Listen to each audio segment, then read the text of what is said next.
Gold, trusted gold buyers. మీరు తాకట్టు పెట్టిన బంగారాన్ని విడిపించి ఈ రోజు ఉన్న మార్కెట్ ధరకు కొనబడను.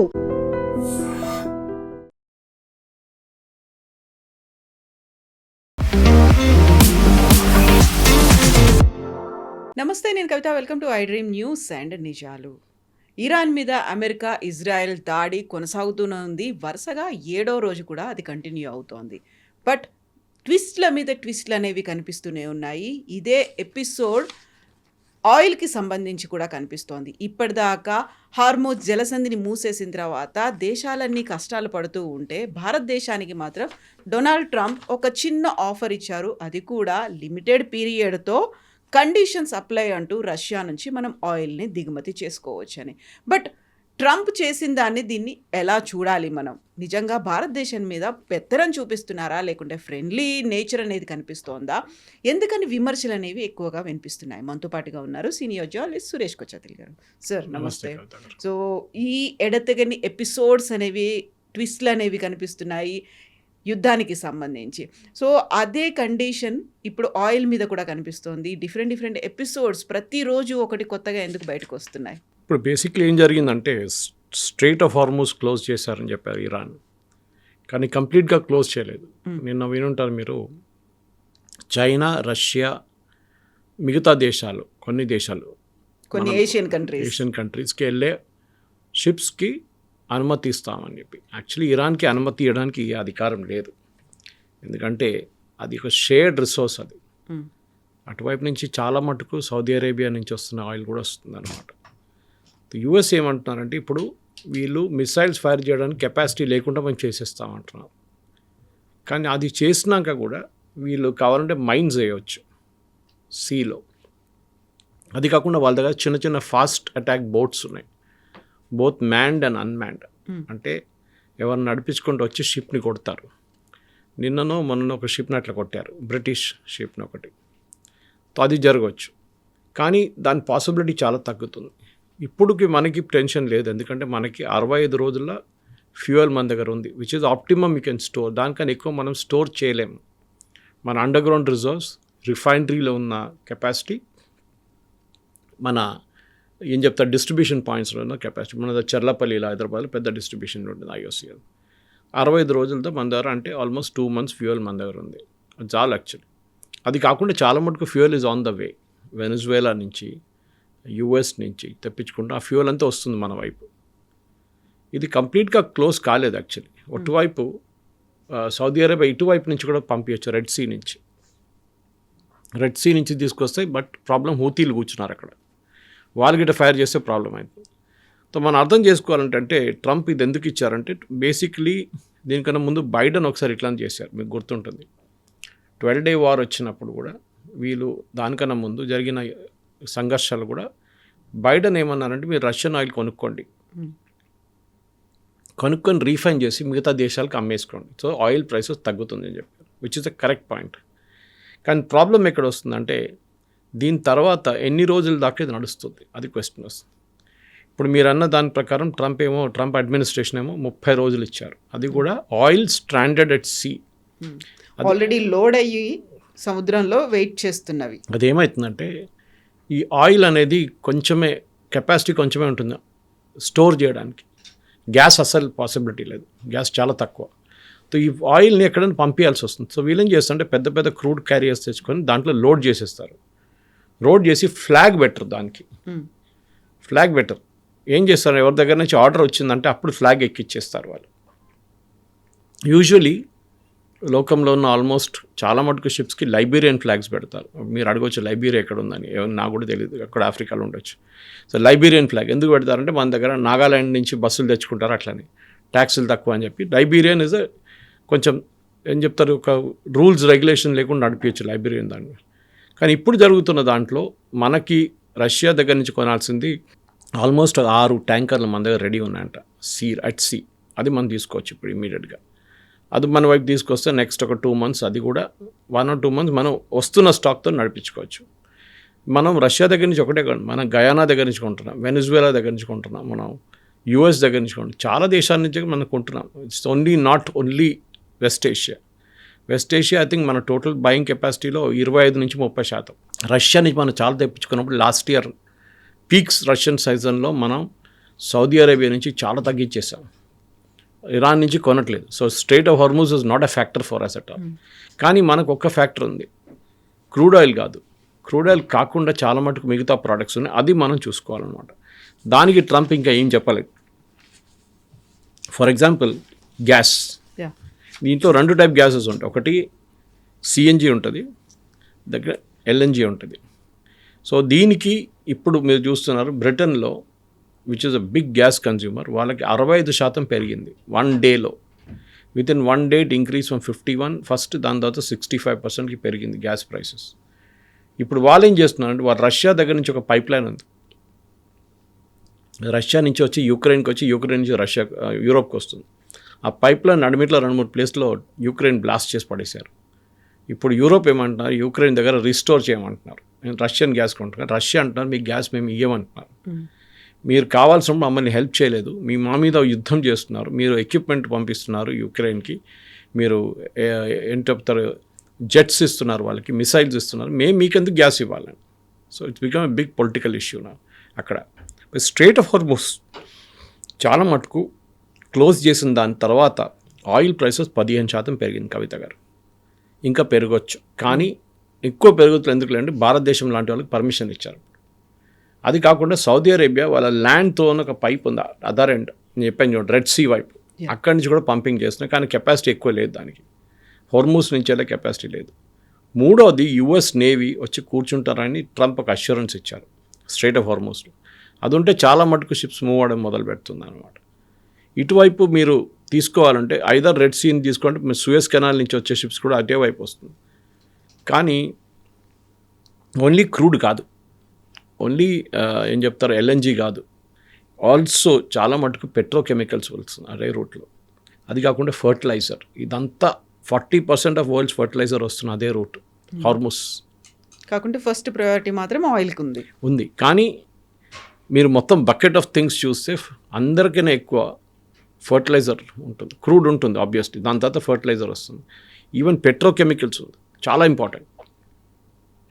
34% of world supply of fertiliser, నేను డేటా నుంచి చెప్తున్నాను మీకు, గోస్ త్రూ హోర్మూస్. 34%. అప్పుడు మన ఎరువులు, ఇక్కడ వాడుతున్న ఎరువుల కోసం మనం రేపు అది బంద్ అయితే ఏం చేస్తాం, మనం ఎక్కడి నుంచి తెప్పించుకుంటాం? దాట్స్ గోయింగ్ టు బి చాలా పెద్ద క్వశ్చన్ ఉంటుంది. మెథనాల్ 32% అదే రూట్ నుంచి వస్తుంది. క్రూడ్ ఆయిల్ మనం చూస్తున్నాం, క్రూడ్ 31%, కంపేర్ టు మెథనాల్ చాలా తక్కువ క్రూడ్. ఎల్ఎన్జి 19%. ఫార్మస్యూటికల్స్కి కావాల్సిన NGLs, that is liquid natural gas, ఇది అదే రూట్ నుంచి వస్తుంది. ఇప్పుడు మనం అర్థం చేసుకోవాలంటే ఈ ఎన్జిఎల్స్ అంటారు, ఎన్జిఎల్స్ని యాక్చువల్లీ ప్రాసెసింగ్ టైంలో సపరేట్ చేస్తారన్నమాట. దీన్ని ప్రాసెసింగ్ టైంలో దాన్ని సపరేట్ చేసి న్యాచురల్ గ్యాస్ ప్రాసెస్ చేసినప్పుడు సపరేట్ చేసి దాన్ని ఎల్ఎన్జీగా తీసుకొస్తాం. సో ఆ పార్టికల్స్ ఫార్మస్యూటికల్స్కి చాలా పనికి వస్తుంది, మన ఫార్మస్యూటికల్ ఆగిపోతుంది. సో మన క్రూడ్ ఒక్కటే ఆలోచిస్తున్నాం, crude no it's beyond crude చాలా మటుకు. మిగతా ప్రోడక్ట్స్ ఇంకో ప్రాబ్లం వీళ్ళకు ఉంది ఏంటంటే, వీళ్ళకి కావాల్సిన సరుకులంతా ఇదే రూట్ నుంచి వస్తుంది. మనం ఇక్కడ నుంచి బయటికి వెళ్తున్నాం స్ట్రెయిట్ ఆఫ్ హార్మూస్ నుంచి, ఆయిల్, ఫర్టిలైజర్, మిథనాల్ అన్నీ.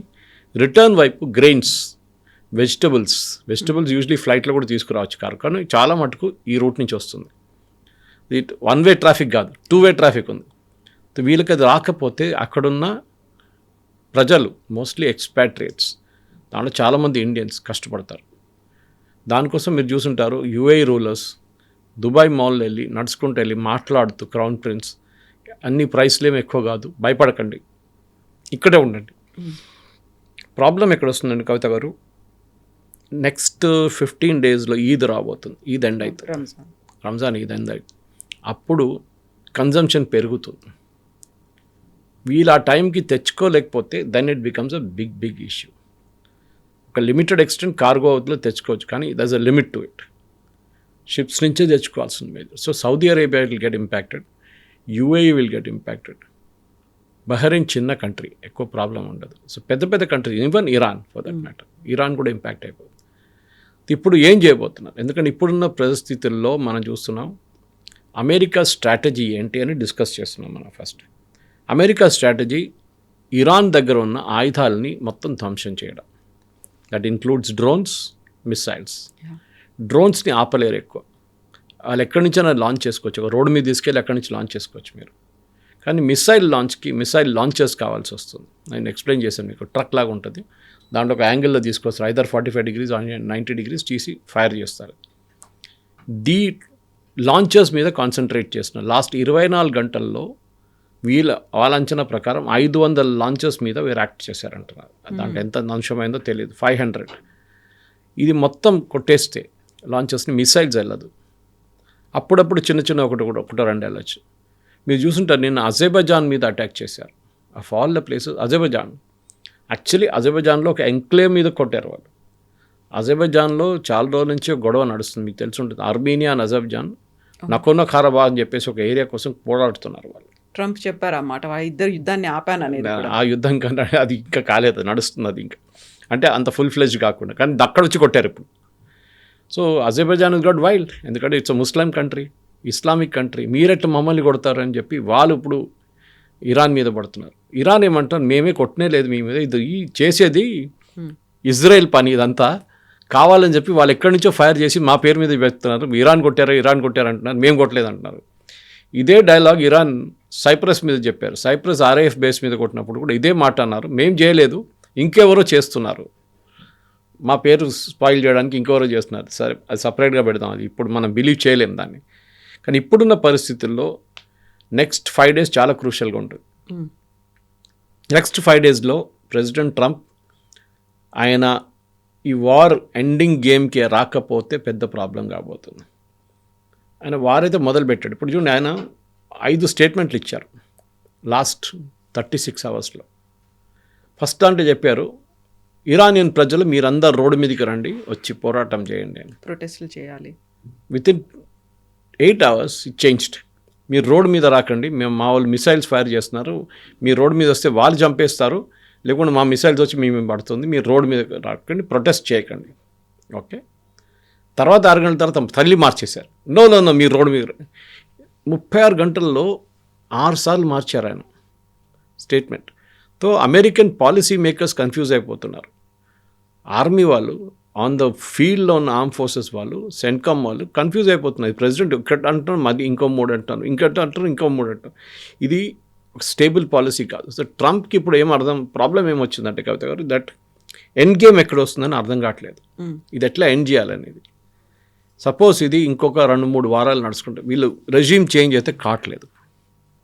ట్రంప్ ఏమన్నారు ఇవాళ పొద్దున, అక్కడ కొత్త లీడర్ని ఎవరు ఎన్నుకుంటారో ఆయన నేను డిసైడ్ చేస్తానండి. అది ఎట్లా అవుతుందండి? వాళ్ళ దేశం, వాళ్ళ సోకాల్డ్ రూల్, దాంట్లో మీరెళ్ళి నేను వెనజువేలాలో చేశాను కదా, రాడ్రిగేజ్ని కూర్చోబెట్టాను అక్కడ, ఆమెని ఇక్కడ కూడా నేనే కూర్చోబెడుతున్నట్టు. కానీ ఇరానియన్ ప్రజలు అది అంగీకరించారు. అక్కడ ఈవెన్ వ్యతిరేకంగా ఉన్న వాళ్ళు కూడా, ఖమేనీ వ్యతిరేకించిన వాళ్ళు కూడా ఇది అగ్రీ చేయరు. హౌ కెన్ US ప్రెసిడెంట్ మా వాళ్ళని ఎట్లా సెలెక్ట్ చేస్తారు? దీనికి ఒక బ్యాక్ స్టోరీ ఒకటి ఉంది. 1953లో అప్పుడున్న ఒక డెమోక్రట్లీ ఎలెక్టెడ్ ప్రైమ్ మినిస్టర్ని, హెడ్ ఆఫ్ స్టేట్ని ఒక కూలో లిటరలీ కూ చేశారు. US MI6 కోసం, బ్రిటిష్ ఇంటెలిజెన్స్ కోసం చేసిన పని. మొహమ్మద్ బెజావ్ అని చెప్పి ఒక ప్రధానమంత్రి ఉండే, ఇరానియన్ ప్రైమ్ మినిస్టర్. ఆయన కిందకి దింపారు వీళ్ళు కలిసి. ఎందుకంటే ఆయన అక్కడి నుంచి తీసుకెళ్లే ఆయిల్ని మాకు రాయల్టీ కావాలని అడిగారు బ్రిటన్ దగ్గర. అప్పుడు దాకా బ్రిటనే తీసుకెళ్తున్నారు ఆయిల్. ఆలోచించండి, ఇరాన్ నుంచి డబ్బులు ఇవ్వకుండా. సో ఇలా అడిగారు, రాయల్టీ అడిగారు, మాకు ప్రతి బ్యారెల్ ఇంత ఇవ్వాలి, మీరు మా దగ్గరనే తీసుకెళ్తున్నారు, మేము ఇవ్వని చెప్పాము. So this president became very tough. So ఆయన్ని కిందకి దింపేశారు వీళ్ళు. రీప్లేస్మెంట్గా తీసుకొచ్చింది షా ఆఫ్ ఇరాన్, రేజా పెహ్లవి. ఆయన 53 నుంచి 79 దాకా రూల్ చేశారు. దాని తర్వాత ఖొమేనీ వచ్చారు, మనకు స్టోరీ అంతా తెలుసు. సో ఇప్పుడు మీరు అదే డెమోక్రసీ కావాలంటే మీరే కదా ఆ డెమోక్రసీని స్పాయిల్ చేసింది, మీరే కదా వాడిని కిందకి దింపింది. మళ్ళీ మీరు కొత్త డెమోక్రసీ తీసుకొస్తారు మీరు. సో ఇది ఏం చెప్తారు, ఒక పాస్ట్ మెమరీ. కర్మ ఎక్కడ వెళ్ళదు, కర్మ తిరిగి వస్తుంది ఏదో ఒక రోజు. And this is the classic example of that. ఇప్పుడు USకి ఏం చేయాలని తెలియట్లేదు. ఇజ్రాయెల్కి చాలా క్లియర్, వాళ్ళ మ్యాండేట్ ఏంటి, వీళ్ళని మొత్తం నాశనం చేయాలి, వీళ్ళకి కెపాసిటీ ఉండకూడదు లాంచింగ్ చేయడానికి, లేకుంటే ఏదైనా మిసైల్ కానీ డ్రోన్ కానీ ఏదైనా, యురేనియం కూడా. కానీ USకి ఎగ్జిట్ చేయడానికి అర్థం కావట్లేదు. ట్రంప్ ఎందుకు దిగాడు ట్రంప్కే తెలియదు ఇప్పుడు. ఒక వార్ ఆపడం అంటే మోదీ గారు చేసినప్పుడు మనందరూ మన దేశంలో సోకాల్డ్ ఆర్మ్ చైర్ ఎక్స్పర్ట్స్ చాలామంది ఉన్నారు. మోదీ గారు ఎందుకు ఆపారు, 4 రోజుల్లో ఇంకో 2 రోజులు ఉంటే మనం కరాచీ కొట్టేస్తుండే, పాకిస్తాన్ లేకుండా అయిపోతుండే, ఇస్లామాబాద్ మన చేతిలో ఉంటుండే, మన ఆర్మీ అక్కడ వెళ్ళి కూర్చుంటుండే. అదే గ్రౌండ్ సిచ్యువేషన్ ఇంకొకటి ఉంటుంది. యుద్ధం స్టార్ట్ చేయడం చాలా ఈజీ. రష్యా యుక్రెయిన్ వార్ మొదలైనప్పుడు అందరు అన్నారు పుటిన్ 2 వారాల్లో ఫినిష్ చేసేస్తాడు, అయిపోతుంది అన్నారు. 4 సంవత్సరాలు అయింది. 1,00,000 మంది ఎక్కడ, 1,00,000 మంది అక్కడ చనిపోయారు. No result. ఇప్పుడు కూడా నడుస్తుంది. ఇప్పుడు అందరు మర్చిపోయారు. యాక్చువల్లీ అక్కడ యుద్ధం ఉందనేది మర్చిపోయారు పాపం. వాళ్ళిద్దరు కొట్టుకుంటున్నారు. ఎన్ని మంది వచ్చినా ఎంతమంది పోయారో తెలియదు ఇప్పుడు లాస్ట్ 1 మంత్లో.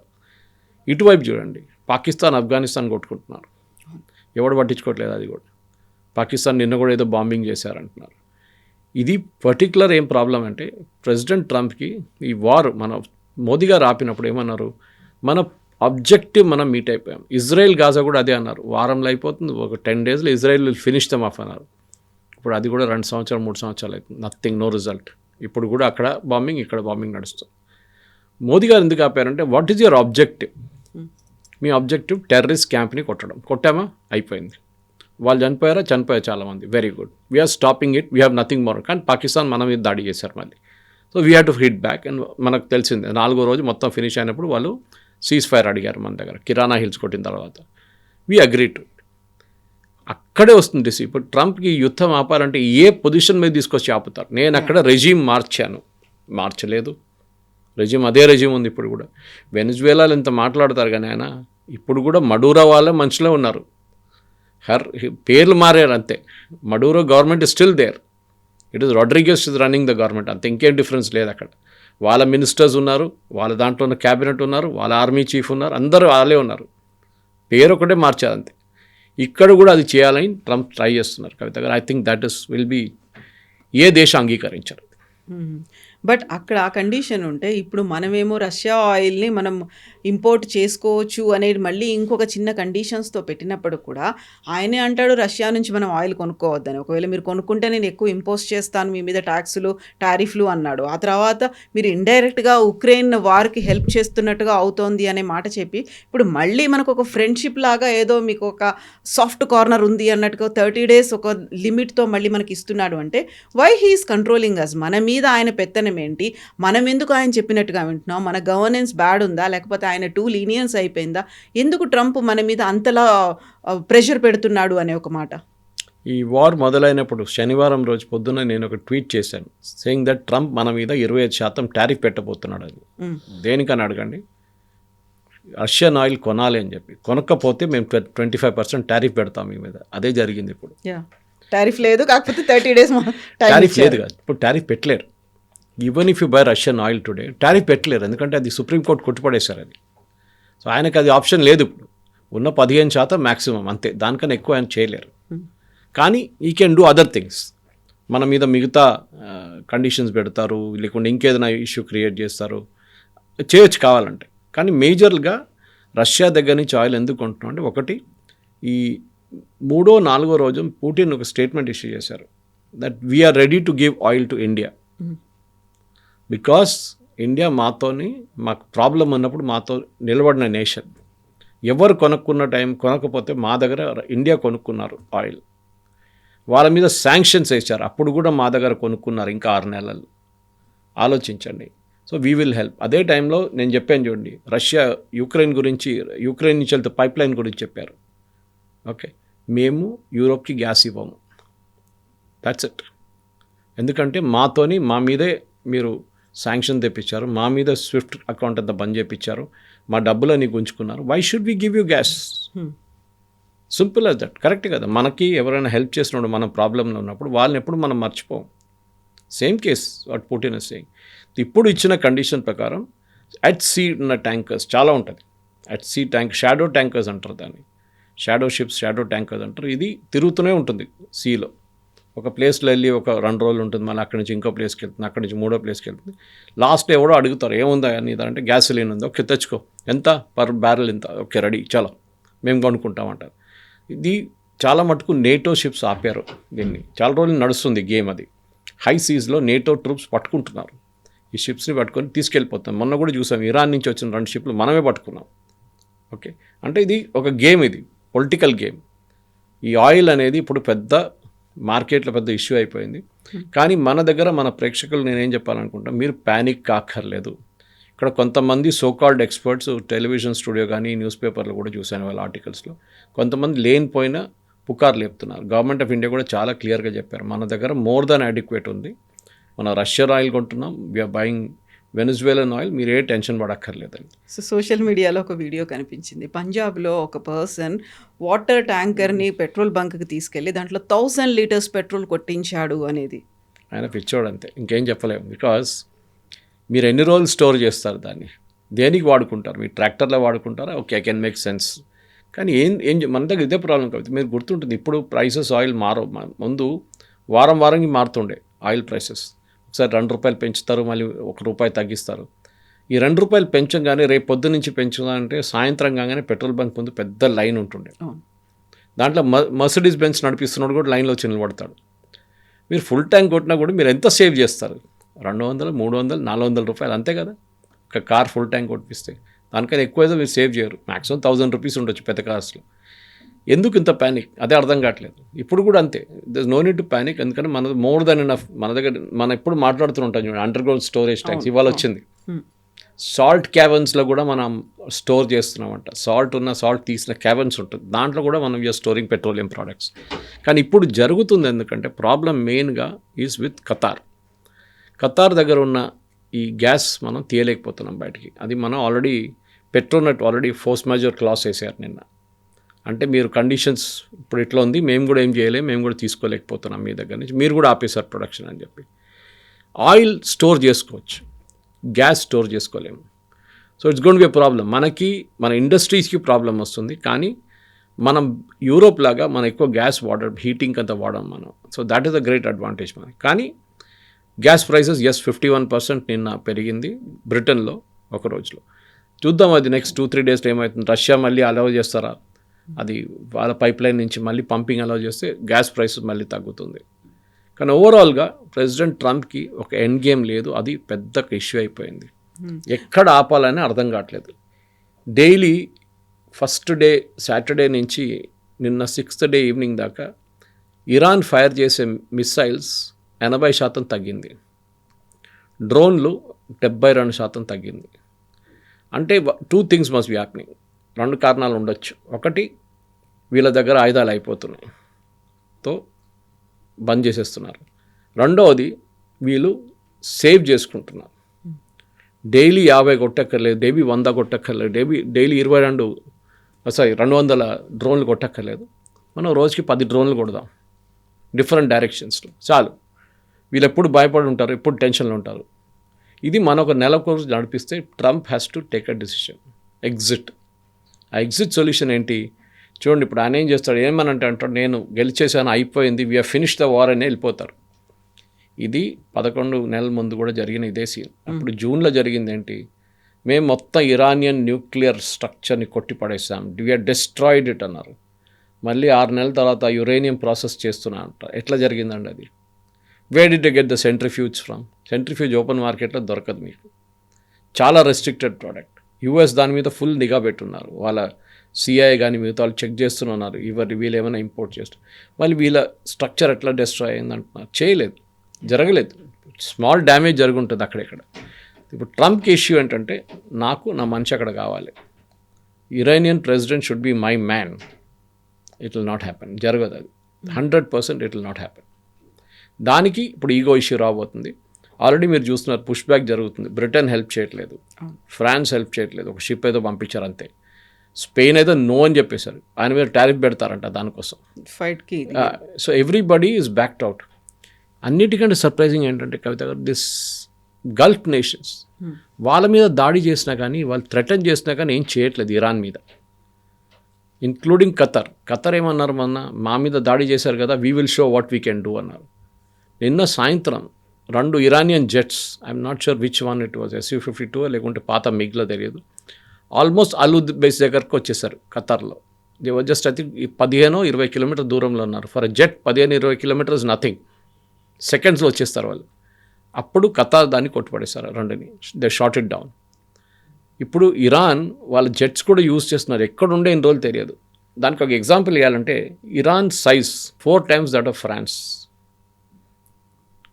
కన్నా 2 to 3 times to 4 times bigger than France. So మీరు ఎక్కడైనా దాచిపెట్టవచ్చు. మీరు తెహరాన్లో పెట్టక్కర్లేదు, ఇస్ఫహాన్లో పెట్టక్కర్లేదు, కోమ్లో పెట్టక్కర్లేదు, మీరు ఎక్కడో దాచిపెట్టవచ్చు ఏరియాస్లో. Remote corners you can hide it. అప్పుడు మీకు ఇంకా దీన్ని ఎక్కడ ఉందని తెలుసుకోవడానికి ఇంకా పెద్ద ప్రాబ్లం అవుతుంది. ఒకటే అడ్వాంటేజ్ ట్రంప్కి ఏముందంటే and Israel also that first day వాళ్ళు డీకెపాసిటేట్ చేశారు న్యూ లీడర్షిప్ని. దాని తర్వాత కెమెనీ అండ్ కమాండర్స్, దాని తర్వాత సెకండ్ లెవెల్ వాళ్ళే ఇప్పుడు హ్యాండిల్ చేస్తున్నారు. మీరు మొన్న ఒక బాంబింగ్ జరిగింది వీళ్ళది ఒమాన్ మీద, వీళ్ళు అన్నారు తప్పైంది అనేది. రెండో రోజు మళ్ళీ కొట్టారు. అంటే సంబడి హైరార్కీలో రాసి పెట్టారు మన మీద బాంబింగ్ జరిగితే ఇది చేయాలి 1 2 3 4 5 6 అని. వాళ్ళు అదే చేస్తున్నారు. And they are not giving up. They are not giving up and they are not taking orders from the top because nobody to take orders from. మీ కమాండర్ చెప్పాలి కదా ఆపరా నాయనా అని చెప్పేసి. ఇది ఆపడానికి చెప్పడానికి ఎవరు లేరు. సో మాకు చెప్పింది మేము చేస్తున్నాం అంతే. సో ఒక్క రోజుకి వీళ్ళకి ఇప్పుడు ఎన్ని కొట్టచ్చు, ఒకరోజు మనం ఆపాలన్నా, should be hold it back, ఏం చెప్తారు ఆ థింకింగ్ వీళ్ళకి రావట్లేదు. ఇది పెద్ద ప్రాబ్లం అన్నమాట. సో ఏ రోజు దీని ఎండింగ్ అవుతుందో అది ఎవరికి తెలియట్లేదు. ఇజ్రాయెల్కి తెలియదు and Israel is not bothered. యూఎస్కి చాలా పెద్ద ప్రాబ్లం, ఎందుకంటే ట్రంప్కి పొలిటికల్ వెపన్ అయిపోయింది. నెటన్యాహుకి ఇష్యూ లేదు.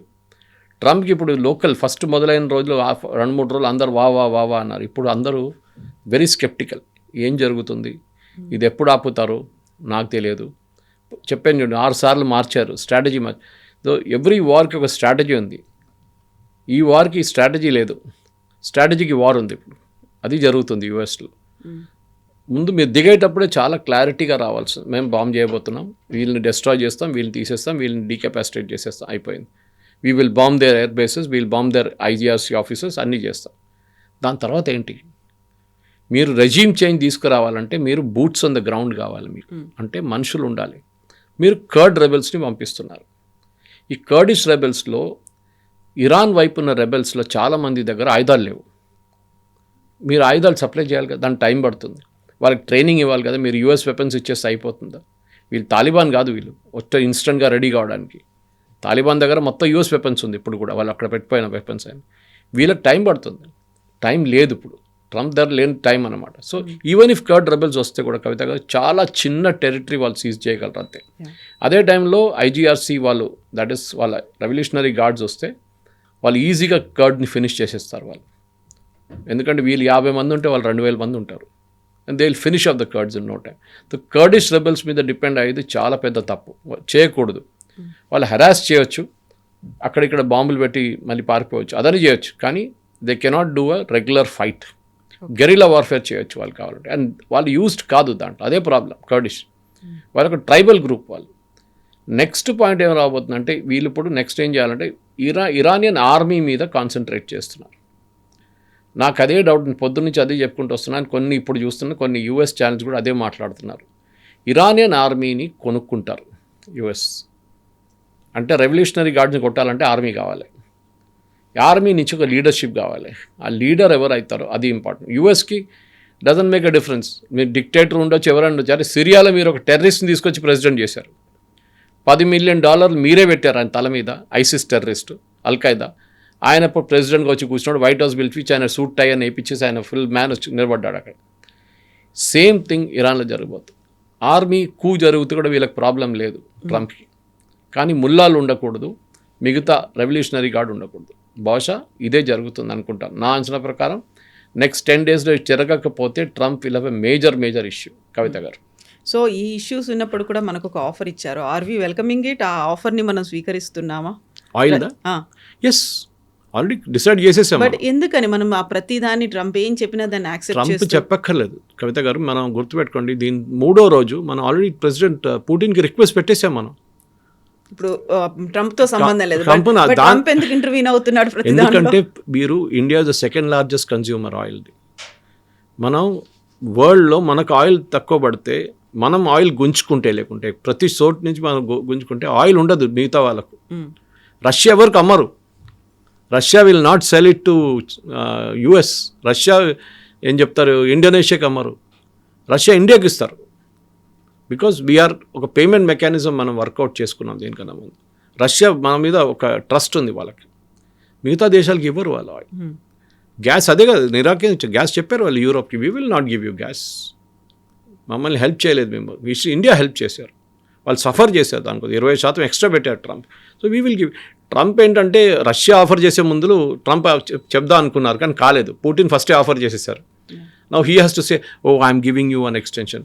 దీని తర్వాత చూడండి కవిత గారు, ఈ వార్ ఆగకపోతే నెల తర్వాత మళ్ళీ ఎక్స్టెండ్ చేస్తారు, అది కాకపోతే మళ్ళీ ఎక్స్టెండ్ చేస్తారు. ఎందుకంటే ఈ ఆయిల్ ఫీల్డ్స్ ఒకసారి క్లోజ్ చేసినప్పుడు మీరు మళ్ళీ అదే క్వాంటిటీ ఆయిల్ బయటికి రాదు. సపోజ్ మీరు 100 వేలు క్లోజ్ చేసేసారు, డ్రిల్లింగ్ బంద్ చేశారనుకోండి, to get back that oil మీకు రాదు, చాలా డిఫికల్ట్ ఉంటుంది. ఈవెన్ గ్యాస్ మీ ప్రొడక్టివిటీ తగ్గిపోతుంది. ఎంటైర్ వెస్ట్ ఏషియా క్రైసిస్లో వచ్చేస్తుంది. ఎందుకంటే వాళ్ళ ఆధారపడే వాళ్ళ దగ్గర ఉన్న డబ్బులు ఇది. ఈ ఆయిల్ రాకపోతే దే ఆర్ ఫినిష్డ్. అక్కడున్న ఎక్స్పాట్రియేట్ చేంజ్ చేస్తారు, రియల్ ఎస్టేట్ సెక్టర్లో పనిచేస్తారు, చాలామంది ఆయిల్ సెక్టర్లో పనిచేస్తారు. వీళ్ళ ఉద్యోగం పోతుంది, వీళ్ళందరూ తిరిగి రావాల్సి వస్తుంది. అండ్ యుఏఈ లాంటి దేశాలు, to large extent Saudi Arabia, వీళ్ళందరూ ఎక్స్పాట్రియేట్స్ మీద డిపెండ్ అయి ఉన్నారు వాళ్ళ పని కోసం. ఈ ఎక్స్పాట్రియేట్స్ వెళ్ళిపోయారు అనుకోండి, ఎవరు చేస్తారు అక్కడ పని? మళ్ళీ మీరు ఎక్కడిని తెచ్చుకుంటారు? It's got a big problem. మనం అనుకుంటాం ఇప్పుడు ఈద్ అయినాక వెళ్ళిపోతారు అందరూ, తిరిగి రాకపోతే వీళ్ళు ఛత్ పూజకి వెళ్తారు బీహారీ వాళ్ళు, మరి రారు 2 నెలల దాకా. ఏం చేస్తారు అప్పుడు? మా వైపు కేరళలో మొత్తం షాపులన్నీ బంద్ అయిపోతాయి. 2 months ఛత్ పూజ కాగానే 1 month హాలిడే. పెట్రోల్ బంక్లో ఎవడు కనిపించాడు మీకు, రెస్టారెంట్లు ఎవరు ఉండరు, షాప్స్లో ఎవరు ఉండరు. ఎందుకు? అంతా బీహారీ వాళ్ళు ఉంటారు అక్కడ, బీహారీ అండ్ బెంగాలీస్ అంతే. వీళ్ళు దుర్గా పూజకి వెళ్తారు, వీళ్ళు ఛత్ పూజకి వెళ్తారు. ఇది జరగబోయేది ఇప్పుడు. ఇఫ్ ఎక్స్పాట్రియేట్స్ డోంట్ రిటర్న్, ఎందుకంటే ఇంకోటి నిన్న అది కూడా చెప్పారు, ఎక్స్పాట్రియేట్స్ యూఎస్ నుంచి, యూకే నుంచి, యూరోప్ నుంచి వచ్చి చాలామంది దుబాయ్లో ఉంటున్నారు. ఇప్పుడు వాళ్ళు ఇప్పుడు మనం మాట్లాడుతున్న రికార్డింగ్ కన్నా గంట సేపు ముందు 4 సార్లు సైరన్ మోగింది. 4 సార్లు. They are not use to it. Israeli citizens used ఉన్నారు, వాళ్ళు అప్పుడే షెల్టర్కి వెళ్ళిపోతారు. వాళ్ళ ఫోన్లో ఒక అలామ్ వస్తుంది, they to go to the shelter immediately. ఇది Dubai citizens, they are not use to it. వాళ్ళు ఏంటంటే ఒక లగ్జూరియస్ లైఫ్ లీడ్ చేస్తున్నారు. సడన్గా ఉన్నారు బిందాస్ అండ్ లగ్జూరియస్ లైఫ్. అండ్ మిమ్మల్ని వెళ్ళి షెల్టర్లో కూర్చోమంటే మీరు ఏంటి, అక్కడ అందరు వస్తున్నారు, పబ్లిక్ వస్తున్నారు, మేము ఎట్లా కూర్చుంటాం అక్కడ? మా పెద్ద ఇల్లు ఉండే. Sorry, this is the real world. Welcome to the real world. మీరు యుద్ధం అంటే ఇది. యుద్ధం ఏదో రొమాన్స్ కాదు. And you have to suffer. That's only other go. And God forbid జరగకూడదు, కానీ ఇది 15-20 రోజులు ఎక్స్టెండ్ అయితే ట్రంప్ ఉద్యోగం పోతుంది, అదొకటి. Trump will lose his mid term elections. కానీ ఇక్కడ అన్నిటికంటే పెద్ద ప్రాబ్లం గల్ఫ్ స్టేట్స్కి రాబోయే ఇష్యూ. ఎయిర్ ట్రాఫిక్ పోయింది, మొత్తం ధ్వంసమైంది ఎయిర్ ట్రాఫిక్. అయితే ఇది కెరసిన్తో ఉంటుంది. ఈ జెట్ ఫ్యూయల్ అనేది కెరసిన్తో సేమ్ బర్నింగ్ పాయింట్ ఉంటుంది కవిత. దాన్ని ప్రాసెస్ చేసి పెట్టుకోలేము మనం. It's very highly inflammable. తో గ్యాసోలిన్ ప్రైసెస్తోని జెట్ ఫ్యూయల్ 52% పెరిగింది లాస్ట్ 1 వీక్లో. మీరు ఇప్పుడు ఢిల్లీకి వెళ్ళడానికి మీరు 8,000 రూపాయలు టికెట్ తీసుకుంటే it will now become 12,000 to 15,000 rupees. మీరు పెట్రోల్ బంక్ల ప్రైస్ గురించి మాట్లాడుతున్నారు, that is not a worry. అది ఎక్కడ airline ATF fuel is gone to become expensive. Of course government దగ్గర ఇంకా ట్రిక్స్ ఉన్నాయి. గవర్నమెంట్ దాన్ని కస్టమ్ డ్యూటీ తగ్గించేస్తారు, so automatically the price will come down. అది గవర్నమెంట్ ఎమర్జెన్సీ మెజర్స్లో చేస్తారు, అది ఎక్కువ పెరగదు. కానీ చెప్తున్నాను నేను, so ATF priority wise ATF is not a priority. కానీ ఇప్పుడు జెట్ ఎయిర్లైన్స్ అక్కడ సౌదీ నుంచి కానీ దుబాయ్ నుంచి they are not flying. So వాళ్ళు ఏం చేస్తారు, డంప్ చేయడానికి ట్రై చేస్తారు ఇండియాలో తీసుకొచ్చి. ఇప్పుడు ATF అదే జరగబోతుంది నెక్స్ట్ 15 డేస్లో. Indian airlines from India also, like IndiGo, air India, వీళ్ళకి చాలా పెద్ద లాస్ వచ్చింది ఈ దీంట్లో. ఎట్లా తట్టుకుంటారో తెలియదు, కానీ somewhere government will have to find a way out. Yes, sir. Thank you so much. Thank you very much. Thank you.